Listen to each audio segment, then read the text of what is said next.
Well, today it is personally a part from this called American Dream for me to sit here with Slim Cessna and Munly Munly, singers and songwriters from the band Slim Cessna's Autoclub. First, thanks to you for taking time for an interview, and like it or not, thanks for every record you made. Oh, well, thank you. That's nice. Before we start the interview, a short introduction about your history. In the year 1993, the band formed in Denver, Colorado. In 1995, release of their first album called Slim Cessna's Autoclub. 1998, the second record called American Country Music Changed Her Life was released. You got a well-known live act in the Denver culture scene. Jello Biafra loses his heart on you, but you brought it back to him and signed in Alternative Tentacle Records. In 2000, I recognized this American folk gospel country band across the big river when the album Always Say Please and Thank You find his way into my ears and my heart. Till today, Slim Cessna's Autoclub exists for 20 years, recorded 8 great albums, and is now on European tour with a little bit help from the German label Glitterhouse, who published a CD and DVD in April 2013 called An Introduction for Young and Old Europe. First question, Slim, how did this happen? I read on the Glitterhouse website a little bit of history from you, and they say, Slim Cessna's Autoclub, we know, but we never talk about it. It's cult, but it's not more. So and then they wrote you try very often to get to this festival and play there. And 2011, you get it, and then you get up on stage and you do magic, and everybody was just sitting there and said, "This is greatest history." Yeah, and I asked the audience to chant to have Glitterhouse sign us, and so the audience all announced sign Slim, and it worked because they did. And Jello Biafra, how is he? How is he? Yeah, with this new situation. He's crazy. It's a German label. Oh, oh, he's fine. Yeah, okay. We have a good relationship with him. He understands that we need to do what we need to do. So the next album is also on Glitterhouse, 2015. If your 4-year tradition is going well, so we won't make any promises yet, but we will have a new album. No promises. Yeah. We don't move on the way other bands do. We are on Autoclubtime. Since May 2013, you are touring during Europe, so Bremen, Hamburg, Frankfurt, Zurich, Amsterdam, London.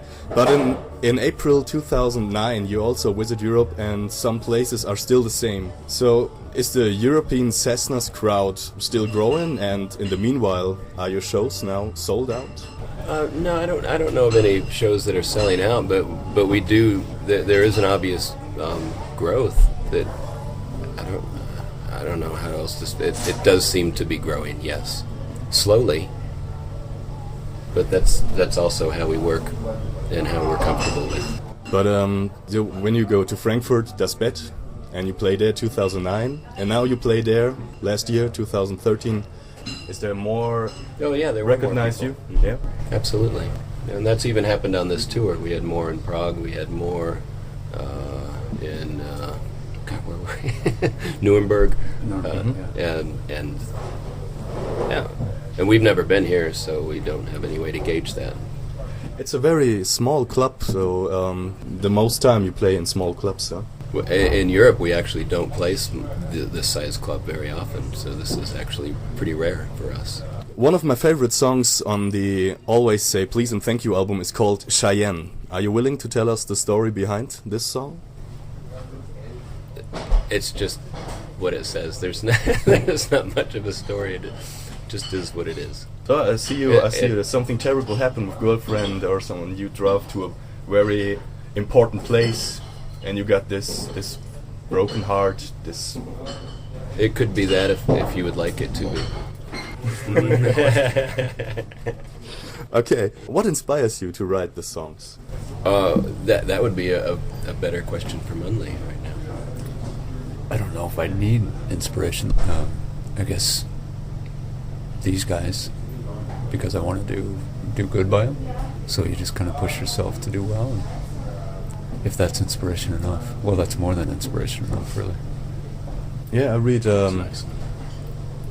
I read that everybody in this band got his own part in this band, and this is the experience of the band also, that everybody can give in his special part. Over time, we've learned to recognize what our role is,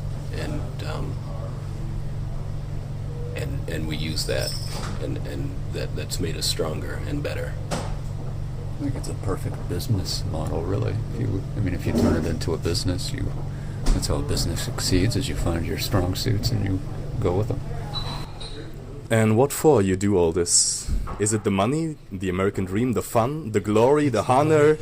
Is it this mysterious inner voice telling you, or a little bit of everything? Well, it certainly isn't the money. There's no plan B.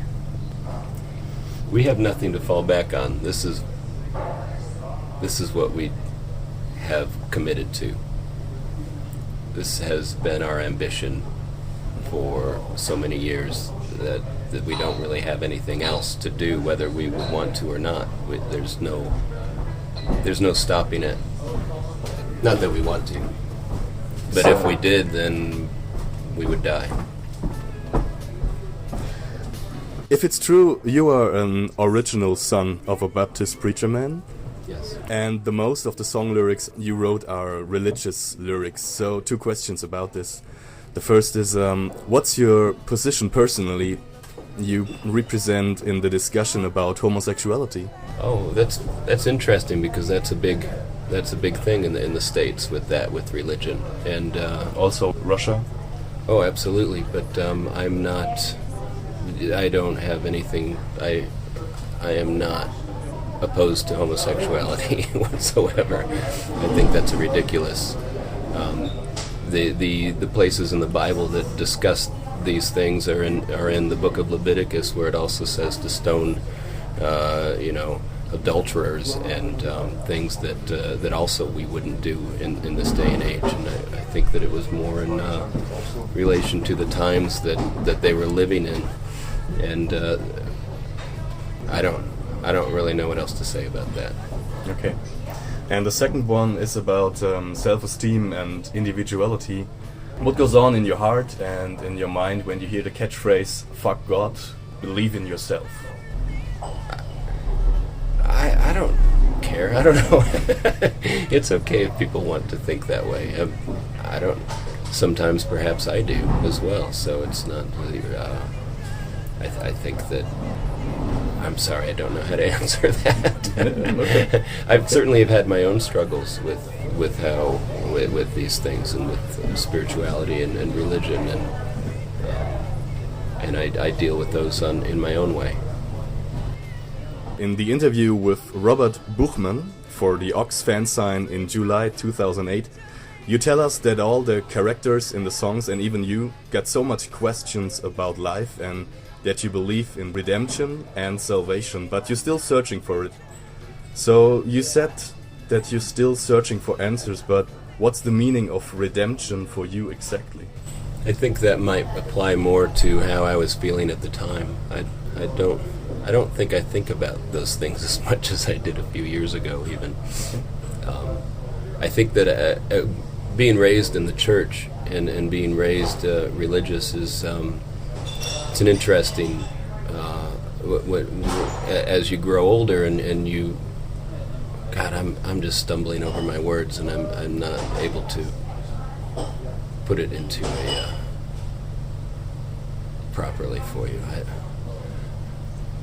I think that I've learned to just be okay. It's a little bit of this philosophy that you tell us. You just do the music because you, like the Blues Brothers said it.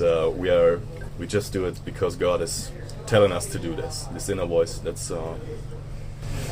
Yeah, and I think be another way of saying, someone else might say that is God that's telling us that, and perhaps it is, but I do believe that I'm meant to do this, whether it's just something that's inside of myself or something outside of it that's telling me to do it, and probably the same would go for all of us. That's just kind of how this is what we do. I don't know if it's so much a mission, but Mission, right? it is nice to. Our music is a celebration, and So it's a way for us and to even lose ourselves and to experience something that's greater than ourselves, and hopefully that translates to the audience. What do you think about the NSA Affaire? Do you think they listen to you when you sing under the shower in the morning? You guys are funny.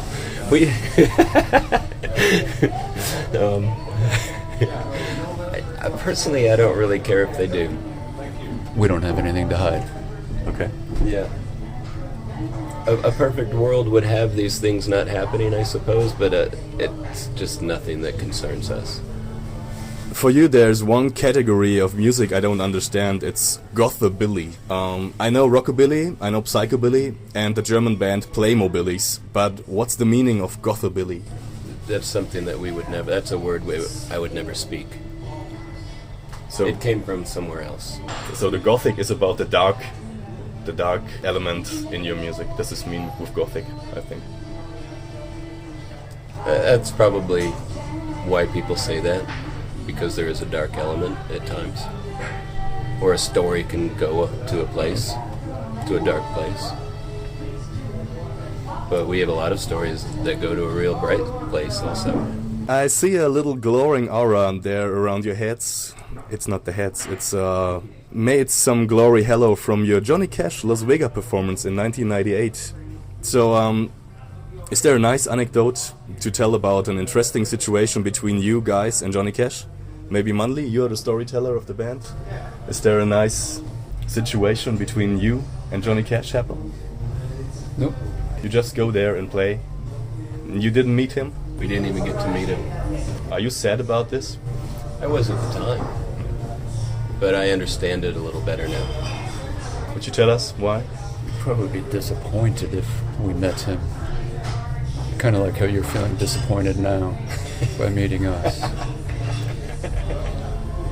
He's happy. He will do some photos later. Okay. So, I mean, sometimes it's hard to, I mean, I understand, like, you want to just show up and play your show, and you don't want to be hanging around with the opening band, like, and that can be difficult, especially when that's what you do every day. And it's okay. okay, so we come now to your position is turning. You're touring with some well-known bands like the Super Suckers, 16 Horsepower, Reverend Horton Heat, or Wild and Fun. In my case, I missed some names of bands like the Black Lilies, Uncle Tupelo, or Smokestack Lightning, but that's just my 2 cents. So, now you're getting more and more popular, and you are a headliner. If you could choose without thinking about reality, is there, after Johnny Cash, a musician, a band, maybe an idol, or some newcomers you like to go on tour with? Yeah, I'd like to go on tour with the Swans. Yeah. The same booking agent, so maybe that'll happen someday. Okay.